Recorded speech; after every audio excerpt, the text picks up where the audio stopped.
Hi everyone, मैं हूं दीपक मौर्य और आज मैं आप लोगों के लिए लेकर आया हूं अर्थक्वेक इंजीनियरिंग। ठीक है, तो आज हम लोग चर्चा करेंगे फॉल्ट और सेस्मिक वेग बारे में। इसके पिछले वाले वीडियो में मैंने आप लोगों को बताया था भूकंप के बारे में, पृथ्वी के बारे में तथा भूकंप के प्रकार कितने होते हैं। तो चलिए स्टार्ट करते हैं। तो भ्रंश सबसे पहला टॉपिक है आज का हमारा। भ्रंश किसे कहा जाता है? तो विकृति जब ऊर्जा आपकी इकट्ठी रहती है तो विकृति ऊर्जा का मान जब धीरे धीरे बढ़ता जाता है, जब इसका मान चट्टानों की सामर्थ्य से अधिक हो जाता है तो चट्टानों को क्या करती हैं, ब्रेक कर देती हैं, इसे तोड़ देती हैं और तोड़ करके ये बाहर निकल जाती हैं। ठीक है, तो चट्टानों का इस प्रकार टूटना ही क्या कहलाता है? आपका भ्रंश कहलाता है। आई होप आपको क्लियर हो गया होगा। जब विकृति ऊर्जा का मान क्या होगा, धीरे धीरे बढ़ेगा तो यह क्या करेंगी, चट्टानों को अचानक तोड़ देंगी। कब? जब इसकी सामर्थ्य, विकृति ऊर्जा की सामर्थ्य जो है चट्टानों की सामर्थ्य से अधिक हो जाएगी। ठीक है, तो चट्टानों का टूटना ही क्या कहलाता है? आपका भ्रंश कहलाता है। तो जब ये चट्टानें आपकी टूटती हैं, जब ये आपकी चट्टानें टूटती हैं तो ये विस्थापित हो जाती हैं, अर्थात जो आपका स्थैनोस्फीयर है उस पर क्या करने लगती हैं, मूव करने लगती हैं। वैसे तो मूव ये चट्टानें करती ही रहती हैं, जो टेक्टोनिक प्लेटें रहती हैं ये हमेशा मूव करने लगती हैं, लेकिन ब्रेक होने के बाद बहुत तेज़ी से ये क्या करने लगती हैं, मूव करने लगती हैं और टूटने के बाद यहाँ से विकृति ऊर्जा क्या होने लगती है, बाहर निकलने लगती है। तो इन्हीं चट्टानों का जो विस्थापन है इसी को हम लोग क्या कहेंगे, भ्रंश कहेंगे। आई होप आप लोगों को क्लियर हो गया होगा। चलिए डिफिनेशन यहाँ पर हम लोग देख लेते हैं। भीतरी प्लेट भूकंप, भीतरी प्लेट भूकंप मतलब जो भूकंप आपका किसके द्वारा आया हो, विकृति ऊर्जा के द्वारा आया हो, उसे हम लोग क्या कहते हैं, भीतरी प्लेट भूकंप कहते हैं। ठीक है, भीतरी प्लेट भूकंप में भ्रंश तल के दोनों ओर स्थित चट्टानों में सापेक्ष विस्थापन या सर्कन जो होता है उसी को हम लोग क्या कहते हैं, भ्रंश कहते हैं। जैसे आपका ये चट्टान है, यहाँ पर विकृति ऊर्जा अधिक हुई, ठीक है, तो यहाँ पर क्या हुआ, ये टूट गई। तो ये मान लेते हैं इधर की तरफ ऐसे विस्थापित हो गई, ये इधर की तरफ ऐसे विस्थापित हो गई, तो इसी को हम लोग क्या कहते हैं, भ्रंश कहते हैं। आसान भाषा में आप ये समझ सकते हैं जो चट्टानों का टूटना जो होता है वही क्या कहलाता है, आपका भ्रंश कहलाता है। ठीक है, तो भ्रंश को दो प्रकार से डिवाइड किया गया है। एक आपका डीप स्लिप फॉल्ट, दूसरा है आपका स्ट्राइक स्लिप फॉल्ट। जब चट्टानें, जैसे चट्टान है आपके पास,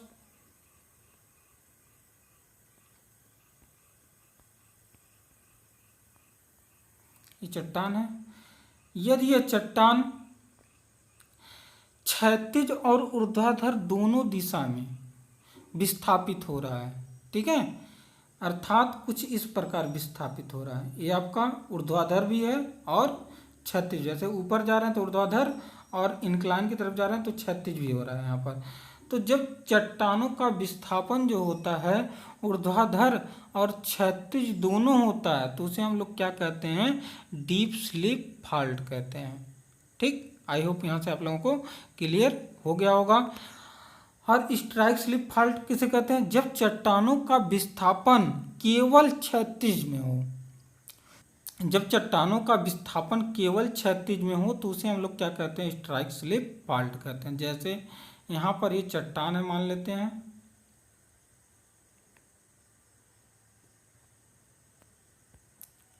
ठीक, यदि इसका विस्थापन, जैसे यहाँ पर ये हो गया, ये हो गया, अब ये इस डायरेक्शन में क्या हो गया, विस्थापित हो गया, तो इसे हम लोग क्या कहेंगे, स्ट्राइक स्लिप फॉल्ट कहेंगे।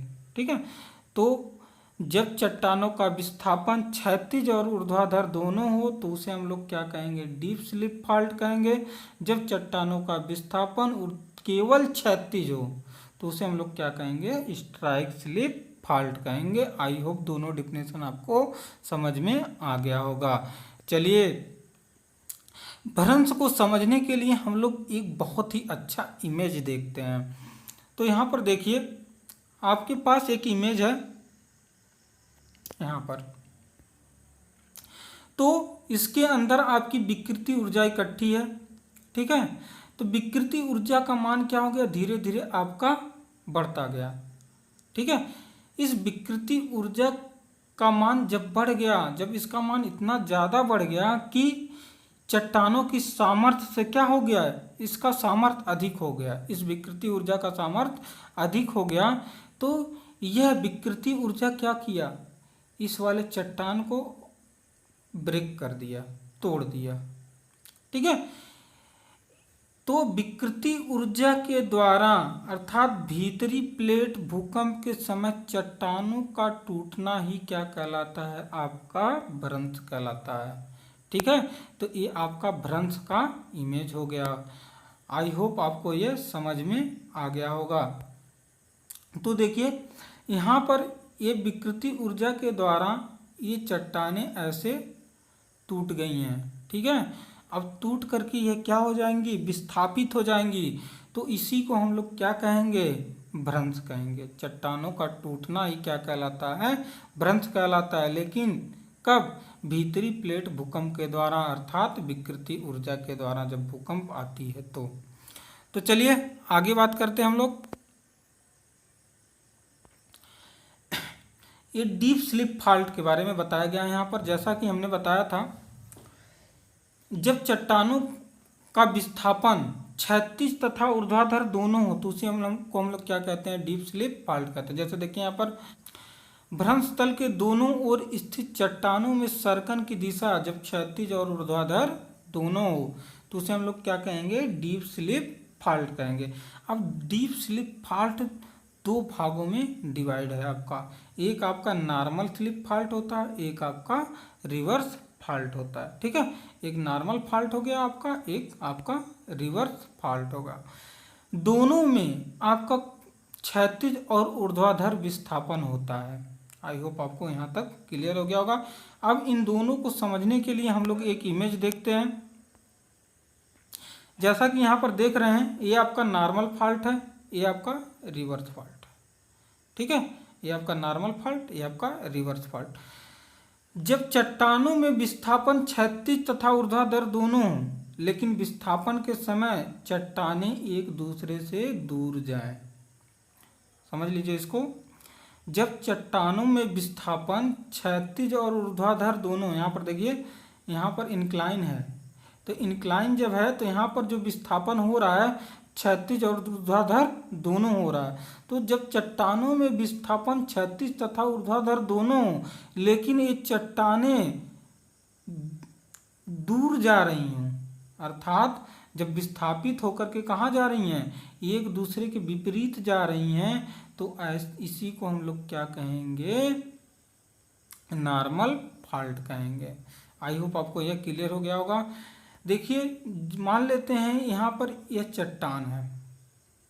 ठीक है, टेक्टोनिक प्लेट है, तो यहाँ पर आपकी विकृति ऊर्जा है। इस विकृति ऊर्जा का मान बढ़ गया तो इस चट्टानों को क्या कर दिया, ब्रेक कर दिया ऐसे।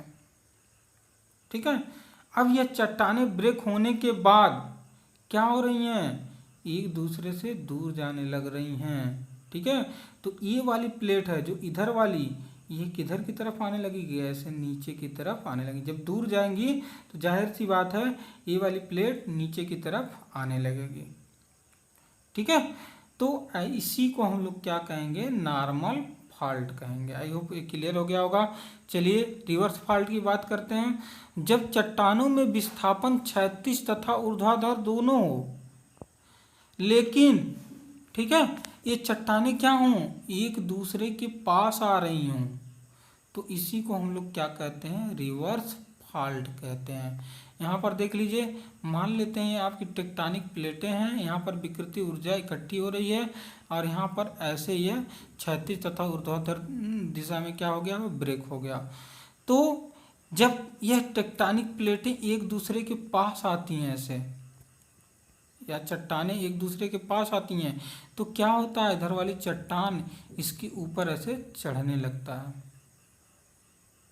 ठीक है, जब ये चढ़ने लगता है तो हम लोग क्या कहेंगे, इसे रिवर्स फॉल्ट कहेंगे। नॉर्मल भाषा में आप यह कह सकते हैं, जब चट्टानों में विस्थापन क्षैतिज तथा ऊर्ध्वाधर दोनों हों लेकिन वह टूटने के बाद एक दूसरे से दूर जाएं तो उसे हम लोग क्या कहेंगे, नॉर्मल फॉल्ट कहेंगे। और जब चट्टानों में विस्थापन क्षैतिज तथा ऊर्ध्वाधर दोनों हों लेकिन टूटने के बाद वह क्या हों, एक दूसरे के नज़दीक आ रही हों, पास पास आ रही हों, तो उसे हम लोग क्या कहेंगे, रिवर्स फॉल्ट कहेंगे। आई होप यहाँ तक आप लोगों को क्लियर हो गया होगा। चलिए आगे बात करते हैं हम लोग। अगला है आपका पॉइंट स्ट्राइक स्लिप फॉल्ट। जैसा कि मैंने पहले भी बताया था, जब चट्टानों में जो विस्थापन हो केवल क्षैतिज दिशा में हो तो उसे हम लोग क्या कहेंगे, स्ट्राइक स्लिप फॉल्ट कहेंगे। तो देखिए यहाँ पर लिखा गया है, भ्रंश तल के दोनों ओर स्थित चट्टानों में सर्कन की दिशा जब केवल क्षैतिज दिशा में हो तो इसे हम लोग क्या कहते हैं, स्ट्राइक स्लिप फॉल्ट कहते हैं। अब इसको और अच्छे से समझने के लिए हम लोग एक इमेज लेते हैं। तो चलिए देखिए, यहाँ पर जो चट्टानें हैं, ठीक है, इन चट्टानों में जो सर्कन हो रही है, जो विस्थापित हो रही है, किस डायरेक्शन में हो रही है, केवल क्षैतिज दिशा में हो रही है।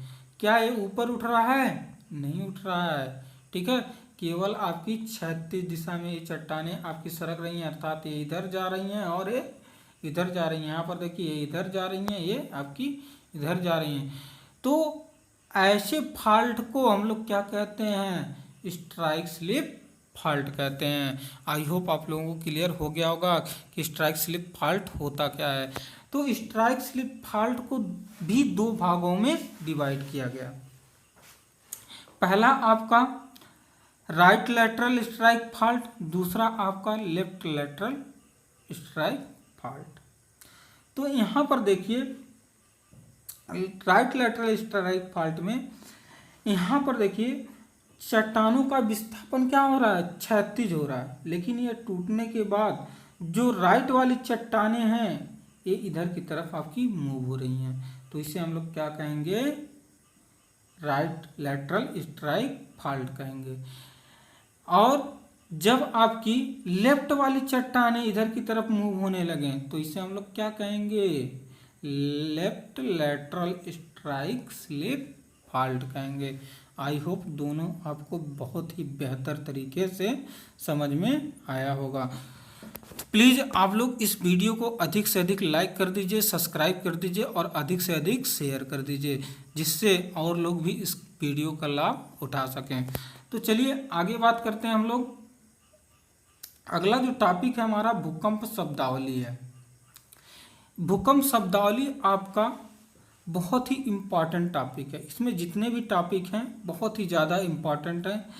इसमें ज़रूर क्वेश्चन आपके सेमेस्टर एग्जामिनेशन में बन जाते हैं। 5 नंबर का एकदम फिक्स है। यहाँ से आपके बीटी यूपी में, बीटीई यूपी में आपके 5 नंबर के क्वेश्चन प्रत्येक साल यहाँ से बन जाते हैं। 10-11 पॉइंट हैं इसमें।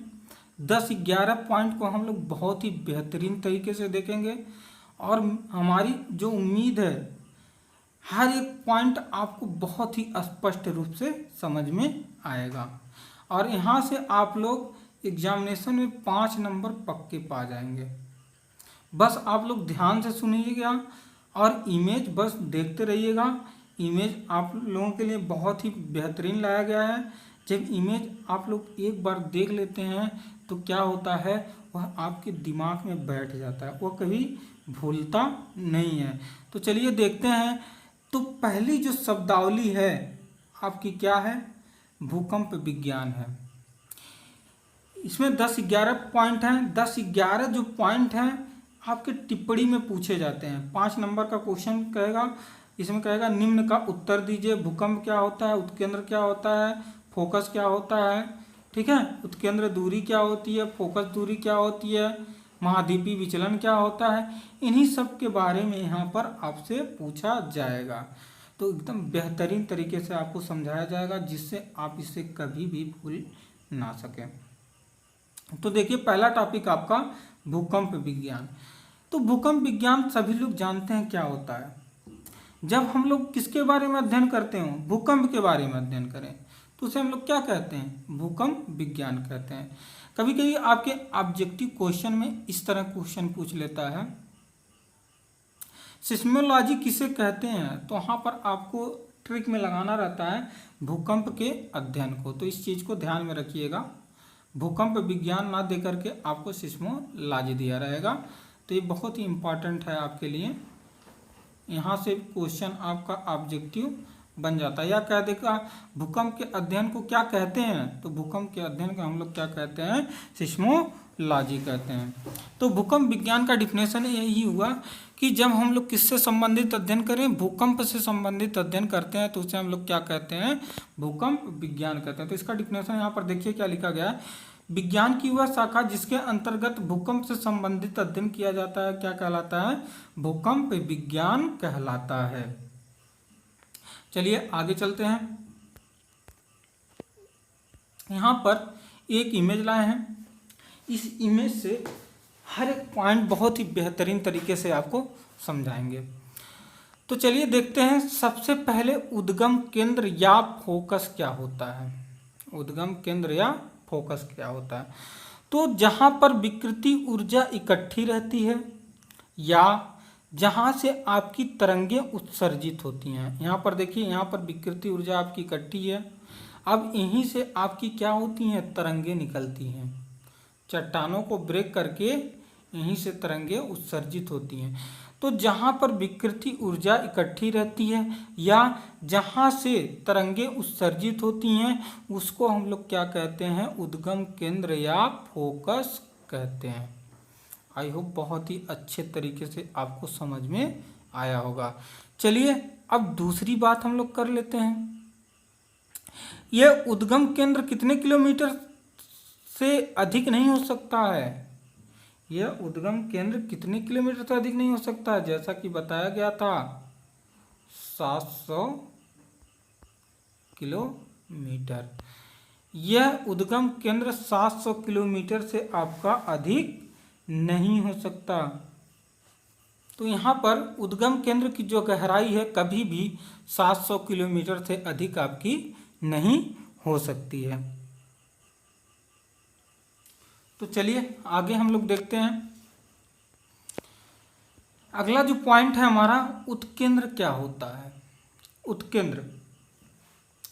तो उद्गम केंद्र के ठीक ऊपर भूपटल पर, कहाँ पर, भूपटल पर, जैसा देखिए यहाँ पर आपका क्या है, भूपटल है, ये आपका क्या है, उद्गम केंद्र है।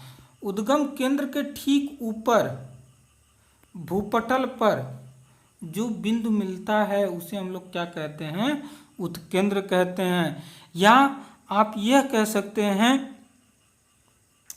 भूपटल पर वह, उद्गम केंद्र से भूपटल पर वह न्यूनतम दूरी, ठीक है, वह न्यूनतम दूरी जिस पर भूकंप की तीव्रता सबसे अधिक होती है उसे हम लोग क्या कहते हैं, उत्केंद्र कहते हैं। देखिए यहाँ पर ये आपका भूपटल है, यहाँ पर उद्गम केंद्र से सबसे कम दूरी रहती है। जैसे जैसे हम लोग इधर जाते हैं वैसे वैसे दूरी आपकी क्या होती है, बढ़ती रहती है। तो उत्केंद्र पर सबसे कम दूरी होती है, कहाँ से, आपकी उद्गम केंद्र से। तो यहाँ पर जो भूकंप की तीव्रता होती है यह सबसे अधिक होती है, और उत्केंद्र से जैसे जैसे हम लोग दूर जाते हैं भूकंप की तीव्रता का मान क्या होता है, आपका घटता जाता है। क्यों, क्योंकि दूरी आपकी क्या होती है, बढ़ती जाती है। ठीक है, तो आप लोग इसका डिफिनेशन उत्केंद्र का यही दीजिएगा कि उद्गम केंद्र के ठीक ऊपर पृथ्वी सतह पर जो बिंदु रहता है उसे हम लोग क्या कहते हैं, उत्केंद्र कहते हैं।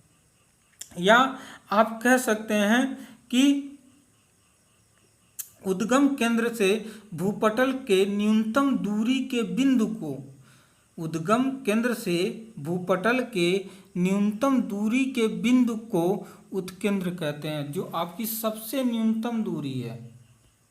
जो आपकी सबसे न्यूनतम दूरी है, वो जो बिंदु है उसी बिंदु को क्या कहेंगे हम लोग, उत्केंद्र कहेंगे। आई होप उत्केंद्र बहुत ही स्पष्ट रूप से आपको समझ में आया होगा। अब तीसरे डिफिनेशन की बात करते हैं हम लोग, फोकस दूरी क्या होती है। फोकस दूरी तो उद्गम केंद्र से उत्केंद्र के बीच ठीक ऊर्ध्वाधर दूरी को हम लोग क्या कहते हैं, फोकस दूरी कहते हैं। आई होप ये भी बहुत ही बेहतरीन तरीके से समझ में आया होगा। उद्गम केंद्र से उत्केंद्र के बीच की दूरी को हम लोग क्या कहेंगे, फोकस दूरी कहेंगे। एक चीज और यहाँ पर क्लियर कर लेते हैं हम लोग।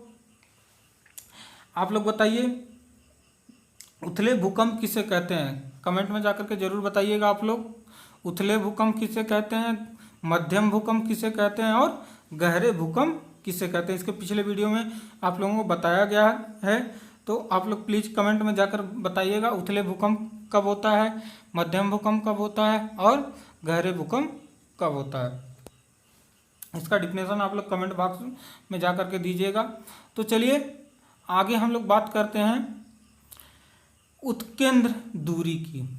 उत्केंद्र दूरी क्या होता है, तो देखिए जब भूकंप आता है तो पृथ्वी सतह पर हम लोग कहीं ना कहीं क्या लगाते हैं, भूकंप मापन यंत्र लगाते हैं, जिसे हम लोग क्या कहते हैं, भूकंप मापन केंद्र कहते हैं। ठीक है, तो उत्केंद्र से और भूकंप मापन केंद्र के बीच की दूरी को हम लोग क्या कहते हैं, उत्केंद्र दूरी कहते हैं। आई होप ये भी आपको बहुत ही स्पष्ट रूप से समझ में आया होगा। तो उद्गम केंद्र क्या होता है, एक बार रिपीट कर लेते हैं। उद्गम केंद्र जहाँ पर से क्या होती है, विकृति ऊर्जा आपकी निकलती है, विकृति ऊर्जा इकट्ठी रहती है, उसको हम लोग क्या कहते हैं, उद्गम केंद्र कहते हैं। उत्केंद्र क्या होता है, उद्गम केंद्र के ठीक ऊपर भूपटल पर जो बिंदु रहता है उसे हम लोग क्या कहते हैं, उत्केंद्र कहते हैं। फोकस दूरी क्या होती है, उत्केंद्र तथा उद्गम केंद्र के बीच ऊर्ध्वाधर दूरी को हम लोग क्या कहते हैं, फोकस दूरी कहते हैं। उत्केंद्र दूरी क्या होता है, उत्केंद्र तथा भूकंप मापन केंद्र के बीच की दूरी को हम लोग क्या कहते हैं, उत्केंद्र दूरी कहते हैं। आई होप ये आपको बहुत ही बेहतरीन तरीके से समझ में आया होगा। चलिए की जो डिफिनेशन है उसकी बात कर लेते हैं, उस पर हम लोग चर्चा कर लेते हैं। तो चलिए देखिए यहाँ पर क्या लिखा गया है, फोकस या उद्गम केंद्र भूपटल के जिस बिंदु से तरंगे पैदा होती हैं या जिस बिंदु पर विकृति ऊर्जा इकट्ठी रहती है उसे हम लोग क्या कहते हैं, फोकस या उद्गम केंद्र कहते हैं। आई होप ये भी क्लियर है आपको। उत्केंद्र किसे कहते हैं, उद्गम केंद्र के ठीक ऊर्ध्वाधर ऊपर भूपटल सतह पर स्थित बिंदु को क्या कहते हैं, उत्केंद्र कहते हैं। चलिए आगे चलते हैं। फोकस दूरी क्या होती है, उद्गम केंद्र तथा उत्केंद्र के बीच की ऊर्ध्वाधर दूरी को हम लोग क्या कहते हैं, फोकस दूरी कहते हैं। उत्केंद्र दूरी क्या होती है, भूपटल पर भूकंप मापन केंद्र की उत्केंद्र से दूरी को क्या कहते हैं, उत्केंद्र दूरी कहते हैं। ठीक है, तो यह आपको बहुत ही बेहतरीन तरीके से समझ में आया होगा, क्योंकि सब कुछ आपको एक ही इमेज में बहुत ही स्पष्ट रूप से समझा दिया गया है। तो प्लीज़ आप लोग इस वीडियो को अधिक से अधिक लाइक कीजिए, सब्सक्राइब कीजिए और शेयर कीजिए। चलिए आगे हम लोग बात करते हैं। अगला जो टॉपिक है हमारा, समभूकंपी रेखाएं हैं। समभूकंपी रेखाएं क्या होती हैं, इसको समझ लीजिए। जैसे समान प्रबलता या समान तीव्रता वाले भूकंप को मिलाने वाली जो रेखा होती है उसी को क्या कहते हैं, समभूकंपी रेखा कहते हैं। जैसे मान लेते हैं इस बिंदु की तीव्रता कितनी है, 10, या प्रबलता 10। इस बिंदु की प्रबलता क्या कितनी है, 10। इस बिंदु की प्रबलता कितनी है, 10। इस बिंदु की प्रबलता कितनी है, 10। इस बिंदु की प्रबलता कितनी है, 10। तो इनको मिलाने वाली रेखा को हम लोग क्या कहेंगे, समभूकंपी रेखा कहेंगे। जैसे देखिए, इसको समझने की कोशिश कीजिए। जब आपका उद्गम केंद्र से भूकंप आता है तो सबसे अधिक इसकी प्रबलता कहाँ होती है, उत्केंद्र पर होती है। ये आपका उत्केंद्र है, इसी पर सबसे अधिक इसकी प्रबलता होगी। अब मान लेते हैं यहाँ पर इसकी प्रबलता कितनी आ गई, 10 आ गई। यहाँ पर भी इसकी प्रबलता कितनी आ गई, 10 आ गई। ठीक है, तो यहाँ पर एक कर्व है। ठीक है, तो इसी तरह यदि सर्कल में जब हम लोग ऐसे बात करते हैं, आपकी पृथ्वी है, ठीक है, यहाँ पर आपका है, तो जाहिर सी बात है यहाँ पर आपका क्या है, उद्गम केंद्र है। तो मान लिए यहाँ पर इसकी प्रबलता कितनी आई थी आपकी, 10 आई थी। यहाँ पर इसकी प्रबलता कितनी आई थी, 10 आई थी। इधर भी तो कहीं इसकी प्रबलता आई होगी 10, इधर भी तो कहीं इसकी प्रबलता आई होगी 10, ठीक है। तो ऐसे बिंदु को मिलाने वाली जो रेखा आपकी गुजरेगी, जैसे देखिए यहाँ पर 10 आई थी, यहाँ पर 10 आई थी, यहाँ पर 10 आई थी, यहाँ पर 10 आई थी, तो ऐसे बिंदु को मिलाने वाली जो आपकी रेखा गुजरेगी उसी को हम लोग क्या कहेंगे, समभूकंपी रेखा कहेंगे। आपको बहुत ही स्पष्ट रूप से समझ में आ गया होगा। जैसे देखिए यहाँ पर एक बार और समझाने की कोशिश कर रहे हैं आप लोगों को। जैसे यहाँ पर किसी बिंदु की प्रबलता है 10, यहाँ पर इसकी प्रबलता है 10, अब यहाँ पर इसकी प्रबलता है 10, यहाँ पर इसकी प्रबलता है 5, यहाँ पर इसकी प्रबलता है 5, यहाँ पर इसकी प्रबलता है 5, ठीक।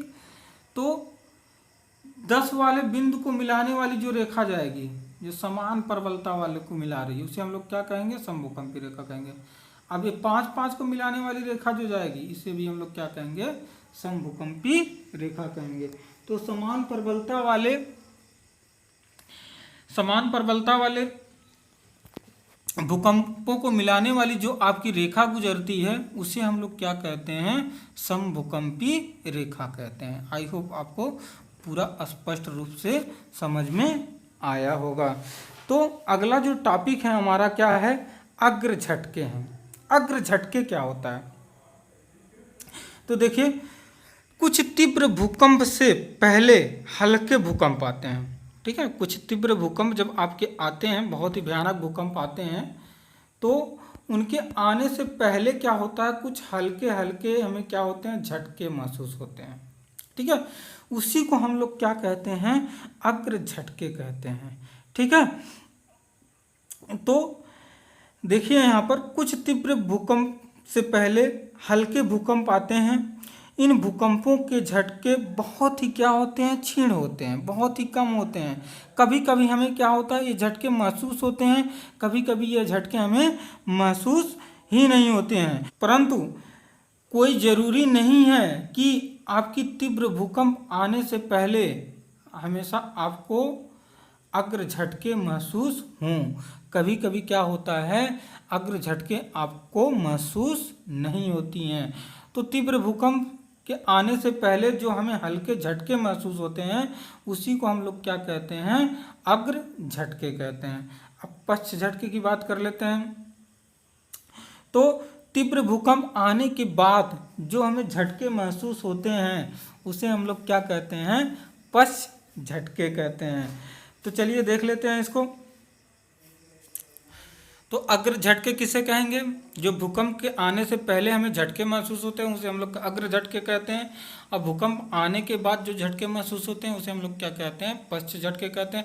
अग्र झटके जो होते हैं कुछ ही सेकंड के लिए आपको पता चलते हैं, 5 सेकंड, 10 सेकंड, ठीक है, 15 सेकंड पहले, कुछ सेकंड पहले आपको पता चलेंगे। लेकिन जो पश्च झटके होते हैं भूकंप आने के बाद आपको पूरे दिन भी महसूस हो सकते हैं, एक सप्ताह भी महसूस हो सकता है। कभी कभी ऐसा होता है कि यदि बहुत ही अधिक तीव्र भूकंप आया है तो भूकंप आने के बाद हमें एक सप्ताह तक हल्के हल्के भूकंप महसूस होते हैं। तो वही सब क्या हैं, आपके पश्च झटके हैं, ठीक है। आई होप दोनों बहुत ही बेहतर तरीके से आपको समझ में आया होगा। चलिए आगे बात करते हैं हम लोग। अग्निवलय क्या होता है, तो अग्निवलय बस इतना इसमें जानिए, जहाँ पर भूकंप सबसे अधिक आता है उसी को हम लोग क्या कहते हैं, अग्निवलय कहते हैं। तो यहाँ पर देखिए लिखा गया है, प्रशांत महासागर की परिधि पट्टी जहाँ पर विश्व में लगभग 90% भूकंप या ज्वालामुखी आते हैं क्या कहलाते हैं, आपके अग्निवलय कहलाते हैं। आई होप आपको यह क्लियर हो गया होगा। बस इतना ध्यान रखिएगा कि जहाँ पर सबसे अधिक भूकंप आते हैं उस एरिया को हम लोग क्या कहते हैं, अग्निवलय कहते हैं। जैसे आपका प्रशांत महासागर की परिधि पट्टी है, वहाँ पर आपका 90% भूकंप आते ही रहते हैं। हमेशा वहाँ पर ज्वालामुखी का विस्फोट होता रहता है, जिसके कारण वहाँ पर हमेशा भूकंप आते रहते हैं। तो वहाँ उसको क्या कहा गया है, आपका अग्नि वलय कहा गया है। चलिए अगला जो डिफिनेशन है आपका जीवन रेखा है। जीवन रेखा होता क्या है? तो भूकंप आने के बाद जीवन को चलाने के लिए जिन जिन सामग्रियों की हमें आवश्यकता होती है, उसी को हम लोग क्या कहते हैं, जीवन रेखा कहते हैं। बहुत ध्यान से सुनिएगा। भूकंप आने के पश्चात जीवन को चलाने के लिए जिन जिन सामग्रियों की हमें आवश्यकता होती है, उसी को हम लोग क्या कहते हैं, जीवन रेखा कहते हैं। जैसे समझ लीजिए, जब आपका भूकंप आता है तो क्या होता है, आपकी पानी की जो पाइपलाइन रहती है वो आपकी नष्ट हो जाती है, गैस की पाइपलाइन आपकी नष्ट हो जाती है, ठीक है। आपको भोजन नहीं मिल पाता है, पूरे एरिया में बाढ़ भी आ सकता है, पूरे एरिया में आग भी लग सकता है, ठीक है।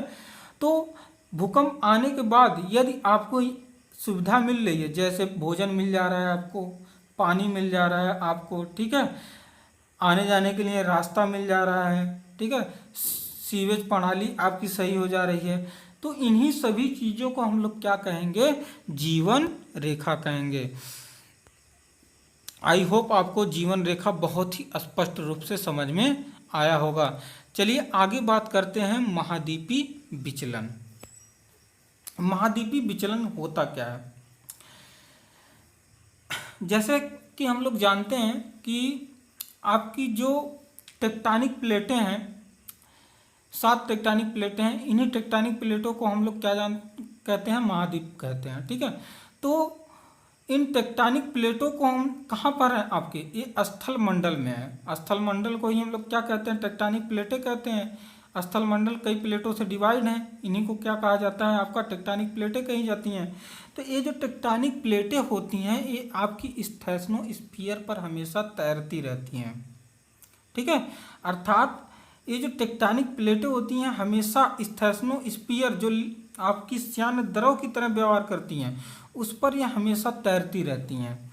तो जब ये तैरती रहती हैं तो इनमें क्या होता है, टेक्टोनिक प्लेटों में क्या होता है, हमेशा गति होता रहता है, ठीक है।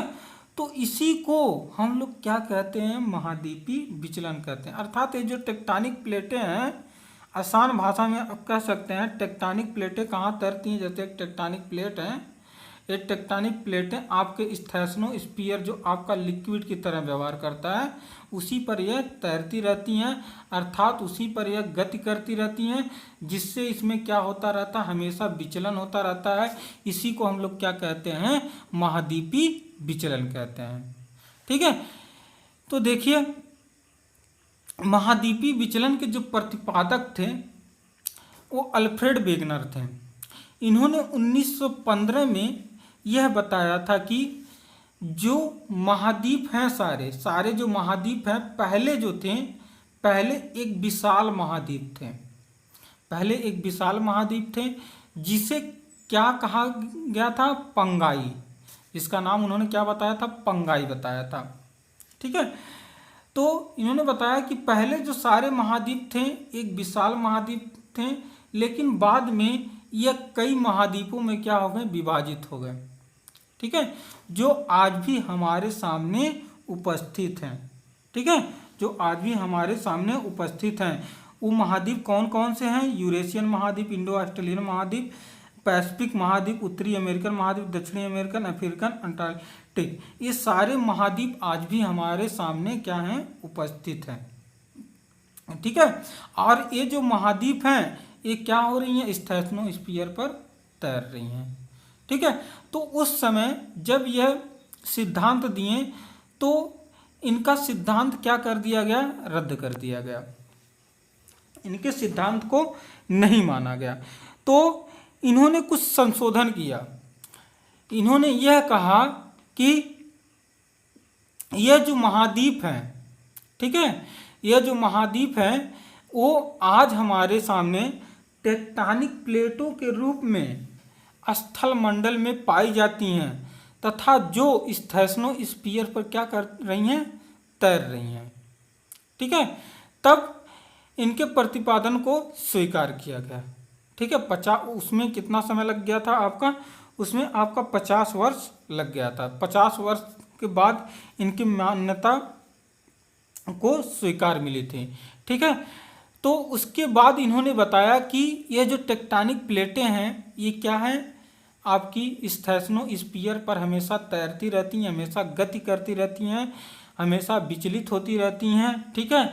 जिससे हम लोग क्या कह देते हैं, कहते हैं महाद्वीपीय विचलन कहते हैं। तो देखिए यहाँ पर लिखा गया है,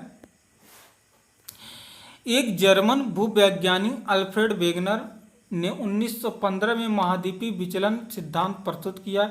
इनके अनुसार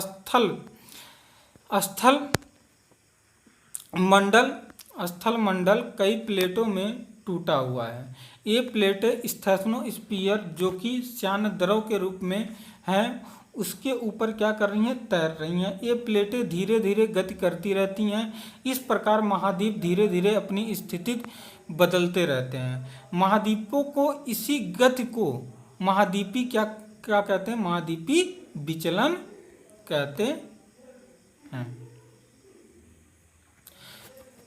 आई होप आपको यह क्लियर हो गया होगा। चलिए आगे बात करते हैं हम लोग। तो यहाँ पर देखिए एक इमेज है आपके पास,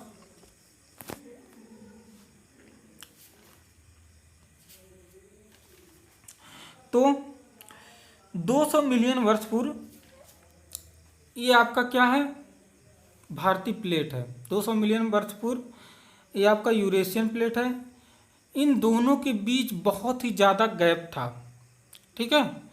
आपका जो भारतीय प्लेट था और ये आपका यूरेशियन प्लेट था, इन दोनों के बीच बहुत ही ज़्यादा गैप था। ये जो गैप था आपका 6400 किलोमीटर था, 6400 किलोमीटर था, ठीक है।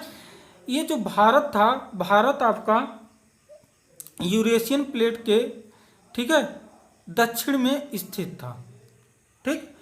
अब यह जो भारतीय प्लेट था, ठीक है, ये जो आपका भारतीय प्लेट था, यह आपका ये भारतीय प्लेट उत्तर पूर्व की तरफ 9 सेंटीमीटर प्रति ईयर की दर से यह क्या होने लगा, विचलित होने लगा, ठीक है। ये आपका भारतीय प्लेट जो है, भारतीय प्लेट उत्तर पूर्व की तरफ, इधर की तरफ, ठीक है, क्या होने लगा, विचलित होने लगा। कितने दर से, 9 सेंटीमीटर प्रति वर्ष की दर से, ठीक है। अब यह धीरे धीरे विचलित होता गया। एक समय ऐसा आया जिससे क्या होगा, यह यूरेशियन प्लेट से क्या हुआ, सट गया। ये आपका भारतीय प्लेट क्या हुआ, यूरेशियन प्लेट से आपका सट गया। जब यूरेशियन प्लेट से यह जाकर के सटा तो यूरेशियन प्लेट का घनत्व तथा भारतीय प्लेट, देखिए यहाँ पर ये आपका भारतीय प्लेट धीरे धीरे आपका मूव होता गया, ठीक है, यहाँ पर आ गया इस समय। अब यह यूरेशियन प्लेट से जाकर के सट गया। अब भारतीय प्लेट जो है आपका और यूरेशियन प्लेट दोनों का घनत्व क्या था, आपका सेम था, समान था। जब दोनों का घनत्व समान था तो क्या होता गया वहाँ पर, जैसे एक आपका यहाँ पर प्लेट है, ये आपका यहाँ पर प्लेट है, इन दोनों को हम लोग सटा दिए तो ये इनका घनत्व समान होने लगा। ऐसे ऐसे यहाँ पर एक पर्वत का निर्माण होने लगा, ऐसे एक पर्वत का निर्माण होने लगा, ठीक है, जिसे आज हम लोग किस नाम से जानते हैं, हिमालय पर्वत। तो हिमालय पर्वत आपका कहाँ है, यहीं पर है। तो देखिए यहाँ पर आपकी भारतीय प्लेट है और इधर से आपकी यूरेशियन प्लेट है, ठीक है। तो दोनों का घनत्व सेम होने के कारण हिमालय पर्वत क्या होता जा रहा है, आज भी आपका बढ़ता जा रहा है। पहले यहाँ पर इन दोनों के बीच एक तथ्या, आपका तथ्या नाम का सागर था। ये आज वो सागर पूरा विलुप्त हो गया। ये सागर आपका 6400 किलोमीटर लंबा था, पूरा 6400 किलोमीटर लंबा था। लेकिन महाद्वीपीय विचलन के कारण, ठीक है, महाद्वीपीय विचलन के कारण वो तथ्या नामक सागर विलुप्त हो गया। अब वहाँ पर क्या आ गया, एक हिमालय पर्वत आपका आ गया है। जो हिमालय पर्वत आज भी आपका 4.5 सेंटीमीटर पर ईयर की दर से ये आज भी इंक्रीज कर रहा। क्यों इंक्रीज कर रहा है? क्योंकि आज भी आपकी भारतीय प्लेट और यूरेशियन प्लेट एक दूसरे से क्या हो रही हैं, सट रही हैं। जब सटती जा रही हैं, उनका घनत्व सेम है, तो उस हिमालय पर्वत का क्या हो रहा है, इंक्रीज आज भी आपका होता जा रहा है। ये था आपका महाद्वीपीय विचलन का एग्जाम्पल। तो सोचिए महाद्वीपीय विचलन से क्या होता है, 6400 किलोमीटर जो आपकी सागर थी वो आपकी पूरी विलुप्त हो गई। अब आ गया क्या, हिमालय पर्वत आ गया। आई होप महाद्वीपीय विचलन आपको बहुत ही बेहतर तरीके से समझ में आया होगा। प्लीज़ आप लोग इस वीडियो को अधिक से अधिक शेयर कीजिए, लाइक कीजिए और सब्सक्राइब कीजिए। चलिए हम लोग आगे बात करते हैं।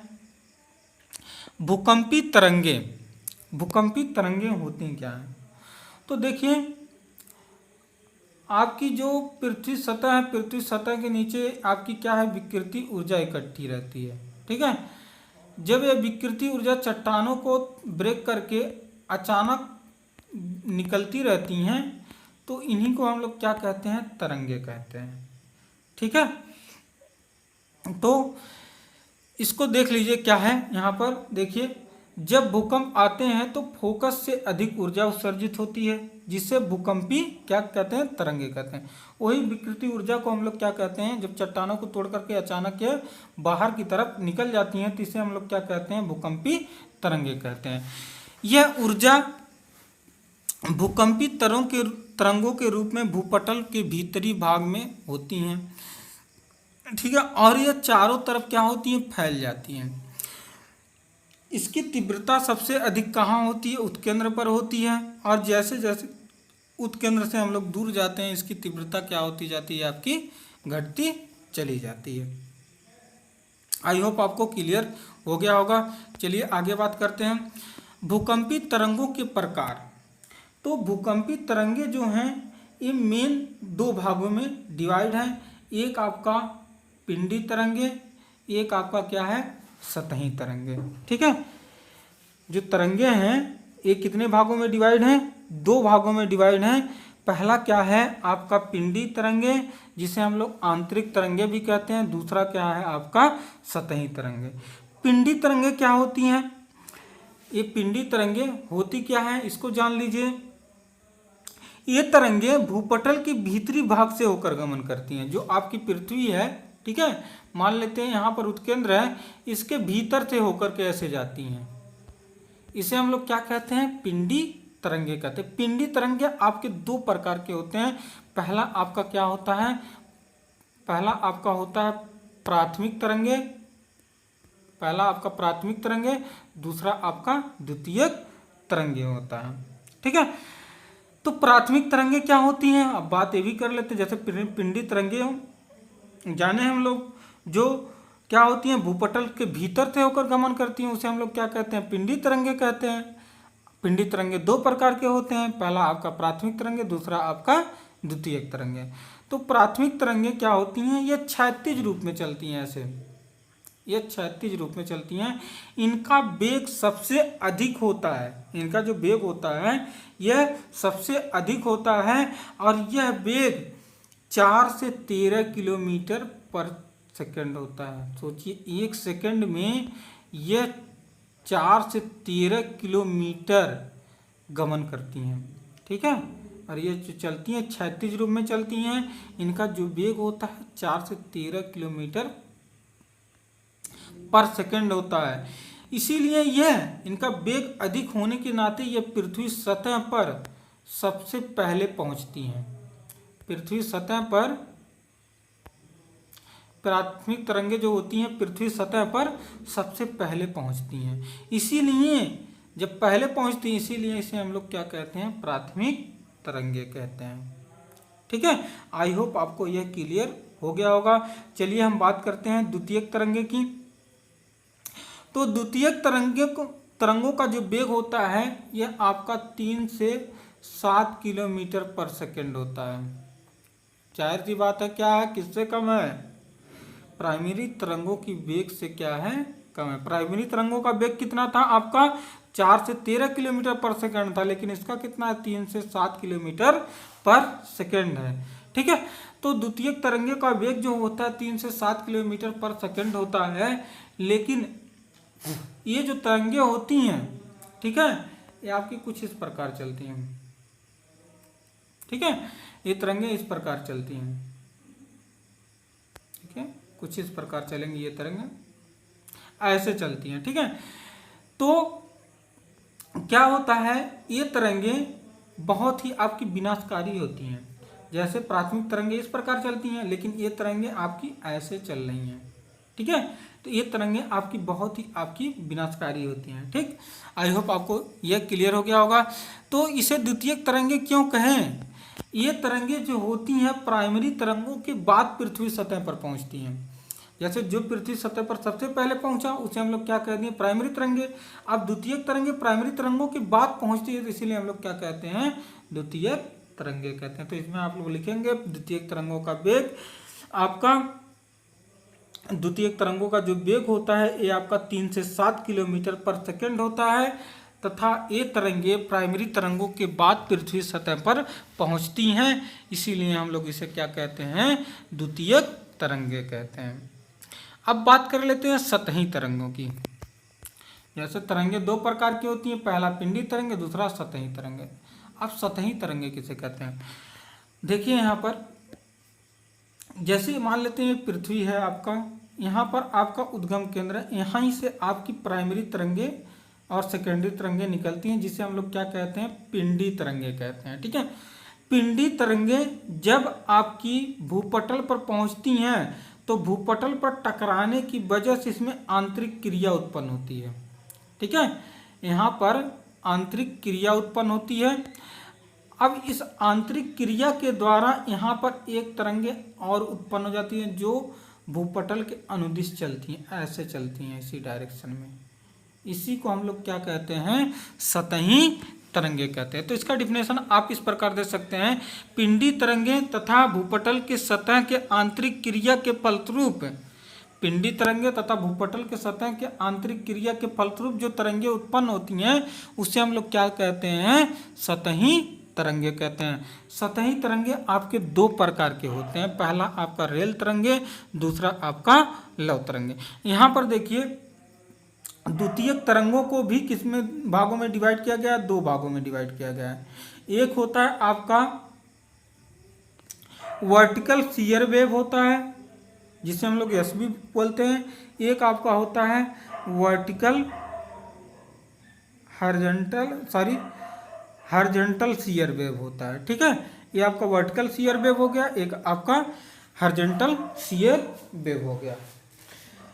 तो देखिए ये जो यशवी तरंगे होती हैं, लव तरंगों की बात करते हैं, ये यशवी तरंगे जो होती हैं और पी तरंगे जो होती हैं, ठीक है, और जो पृथ्वी का सतह होता है उनके आंतरिक क्रिया के फलस्वरूप जो तरंगे उत्पन्न होती हैं उसे को हम लोग क्या कहते हैं, रेल तरंगे कहते हैं। आई होप आप लोगों को क्लियर हो गया होगा, ठीक है। तो रेल तरंगे किसे कहते हैं, ठीक है। तो रेल तरंगे हम लोग पी तरंगे तथा यशवी तरंगों की भूपटल की सतही परतों के साथ आंतरिक क्रिया के फलस्वरूप जो तरंगे पैदा होती हैं वहाँ पर उसे हम लोग क्या कहते हैं, रेल तरंगे कहते हैं। ये तरंगे क्या होती हैं, पृथ्वी सतह के अनुदिश चलती हैं। अब लव तरंगे क्या होता है, अब बचा यहाँ पर दो हम तो ले लिए, यहाँ पर पी तरंगे ले लिए और यशवी तरंगे ले लिए, बचा हमारे पास यश तरंगे, ठीक है। तो जो तरंगे यश तरंगे तथा भूपटल के आंतरिक क्रिया के द्वारा उत्पन्न होती हैं उसे हम लोग क्या कहते हैं, लव तरंगे कहते हैं। आई होप आपको बहुत ही बेहतर तरीके से यहाँ समझ में आया होगा। प्लीज़ आप लोग इस वीडियो को अधिक से अधिक लाइक कीजिए, सब्सक्राइब कीजिए और शेयर कीजिए।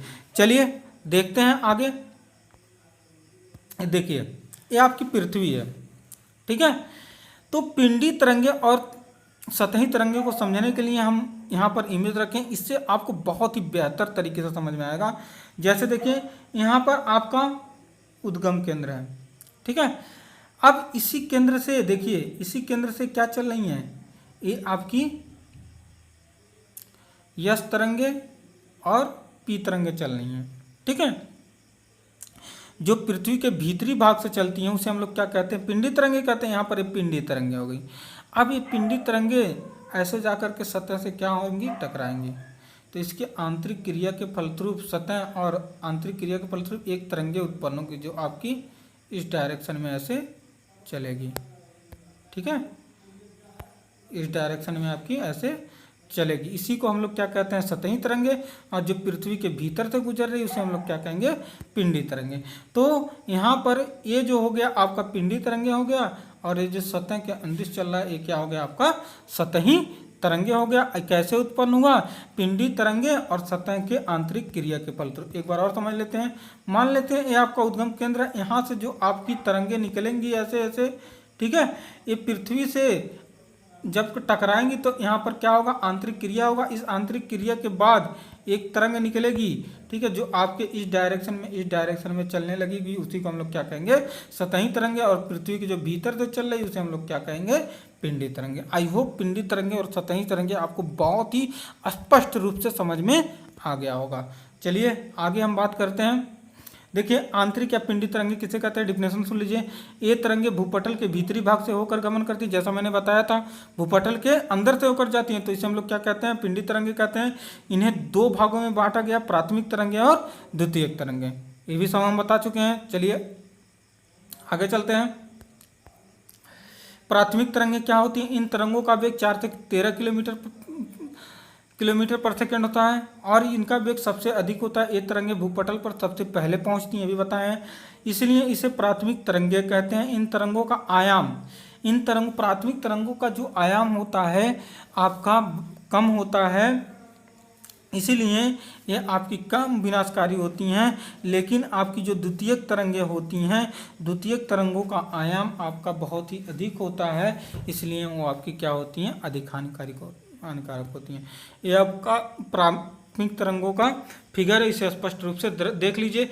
ये जो चलती हैं प्राथमिक तरंगे आपकी क्षैतिज रूप से चलती हैं ऐसे, ठीक है, इसे आप समझ सकते हैं। ये आपका क्या होगा, प्राइमरी तरंगे हो गई। ठीक, आई होप आपको प्राइमरी तरंगे समझ में आ गया होगा। अब बात करते हैं सेकेंडरी तरंगे की। इन तरंगों का वेग 3 से 7 किलोमीटर पर सेकेंड होता है, ठीक है,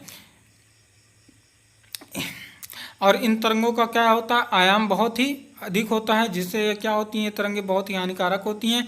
इन तरंगों को दो भागों में डिवाइड किया गया है, एक आपका यशवी तरंगे, एक आपका यशस तरंगे। यशवी तरंगे को क्या कहते हैं, वर्टिकल शियर वेव, और यशस तरंगे को क्या कहते हैं, हॉरिजॉन्टल शियर वेव कहते हैं। आई होप आपको यह भी क्लियर हो गया होगा।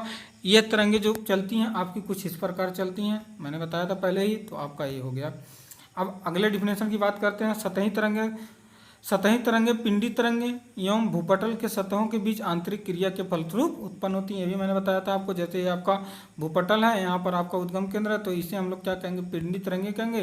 जब ये भूपटल से टकराएंगे तो आंतरिक क्रिया होगा, तो इस आंतरिक क्रिया की वजह से आपकी एक तरंगे उत्पन्न होंगी जो आपके इस दिशा में चलेंगी, उसी को हम लोग क्या कहेंगे, सतही तरंगे कहेंगे। तो देखिए आंतरिक क्रिया के फलस्वरूप उत्पन्न होता है तथा भूपटल के सतह के अनुदिश गमन करता है, ठीक है, भूपटल के सतह के अनुदिश गमन करता है। यह दो प्रकार की होती हैं, रेल तरंगे और लव तरंगे। अब रेल तरंगे लव तरंगों का डिफिनेशन देख लें। तो रेल तरंगे पी तरंगे यशवी तरंगों के भूपटली सतह परतों के साथ आंतरिक क्रिया के फलस्वरूप होती हैं। जैसे आप इसको समझ लीजिए थोड़ा, जैसे आपका ये आपका भूपटल है, ठीक है, यहाँ से पी तरंगे और सेकेंडरी तरंगों का जो यशवी तरंगे होंगी, ये पी तरंगे हो गए, और सेकेंडरी तरंगे को दो भागों में डिवाइड किया गया, और इसका जो यशवी तरंगे होंगी, ठीक है, इनके आंतरिक क्रिया के फलस्वरूप जो तरंगे उत्पन्न होती हैं और जो क्या होती हैं, पृथ्वी सतह के अनुदिश चलती हैं, उसे हम लोग क्या कहते हैं, उसे हम लोग रेल तरंगे कहते हैं। आई होप ये भी आप लोगों को क्लियर हो गया होगा। चलिए आगे बात करते हैं लव तरंगे। अब बचा आपके पास यशस तरंगे। तो देखिए ये तरंगे यशस तरंगे और भूपटल के सतही परतों के बीच आंतरिक क्रिया के फलस्वरूप उत्पन्न होती हैं। इन्हें क्या कहते हैं हम लोग, इन्हें लव तरंगे कहते हैं। आई होप यह क्लास आपको बहुत ही बेहतर तरीके से समझ में आया होगा। चलिए एक इमेज देखिए, ये आपका क्या है, रेल तरंगे हैं, एक आपका लव तरंगे हैं। इमेज थोड़ा ध्यान से देख लीजिएगा, ये दोनों। तो चलिए देखिए इन दोनों में अंतर क्या है, यहाँ पर आप लोगों को स्पष्ट समझ में आ जाएगा। देखिए ये देखिए, ये आपका लव तरंगे हैं, ये आपका रेल तरंगे। देखिए लौ तरंगे जो चलती हैं, समझ लिए, ऐसे हैं, ऐसे हैं, ऐसे हैं, ऐसे हैं, अचानक ऐसे मतलब उठ रही हैं लौ तरंगे ऐसे, फिर अचानक गिर जा रही हैं ऐसे, देखिए फिर धीरे धीरे उठ रही हैं, फिर अचानक ऐसे गिर जा रही हैं, फिर धीरे धीरे उठ रही हैं, फिर अचानक ऐसे गिर जा रही हैं। ये लौ तरंगे हैं। लेकिन आपका आर तरंगे कैसे चलता है आपका, ये आपका इधर का सीधा रहेगा, ये ऐसे चलेगा, ये अचानक गिरेंगी नहीं, ठीक है, रेल तरंगे। लेकिन लौ तरंगे क्या होती हैं, अचानक ऐसे गिर जाती हैं, धीरे धीरे ऐसे लौ तरंगे जो होंगी धीरे धीरे ऐसे उठेंगी, फिर अचानक गिर जाएंगी, फिर धीरे धीरे उठेंगी, फिर अचानक गिर जाएंगे। लेकिन आपकी जो रेल तरंगे होती हैं धीरे धीरे उठती हैं, धीरे धीरे गिरती हैं, फिर धीरे धीरे उठती हैं, धीरे धीरे धीरे गिरती हैं, ठीक है। तो ये आपकी रेल तरंगे और लौ तरंगों में यहाँ इस फिगर में बहुत ही स्पष्ट रूप से समझ में आपको आ गया होगा। तो ये आपका कौन सी तरंगे हैं, ये आपका पी तरंगे हैं, एक कौन सा है सेकेंडरी तरंगे एस तरंगे, ये आपका कौन सा है रेल तरंगे, ये आपका कौन सा लौ तरंगे। इस फिगर से आपको बहुत ही बेहतर तरीके से समझ में आया होगा। प्लीज़ आप लोग इस वीडियो को अधिक से अधिक लाइक कीजिए, सब्सक्राइब कीजिए और शेयर कीजिए। इसके बाद आप लोगों को पढ़ाया जाएगा परिमाण तथा प्रबलता में अंतर और परिमाण को कैसे मेजरमेंट किया जाता है, ठीक है, और सिस्मोग्राफ के बारे में आपको बताया जाएगा।